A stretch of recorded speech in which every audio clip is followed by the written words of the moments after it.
Honestly আমাদের কাছে মনে হয়েছে আপনারা দেখে থাকেন যে আমাদের কনসেপ্টটা usually it's a different colour we normally wear blue during our tournaments. তো আমাদের কাছে মনে হয়েছে যে গ্রিন আর রেড এর অ্যাসপেক্টটা হচ্ছে যে যেহেতু আমরা বাংলাদেশকে রিপ্রেজেন্ট করতে চাচ্ছি, সো বাংলাদেশকে রিপ্রেজেন্ট করতে হলে I don't think there is any better colour than green and red. যেটা আপনারা নিচে দেখতে পাচ্ছেন, we just wanted to celebrate Bangladesh.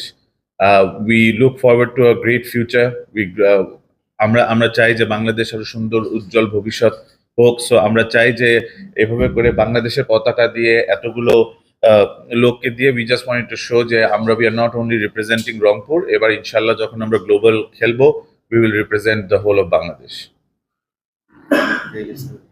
আর ডেইলি সানের কথা বলছিলেন, ডেইলি সান বেসিক্যালি আপনারা জানেন it's a news portal. So ওনারা আমাদেরকে অ্যাপ্রোচ করেছিল এবং ওনারা চেষ্টা করছেন যে ওয়ার্ল্ড ওয়াইড রিচ করতে।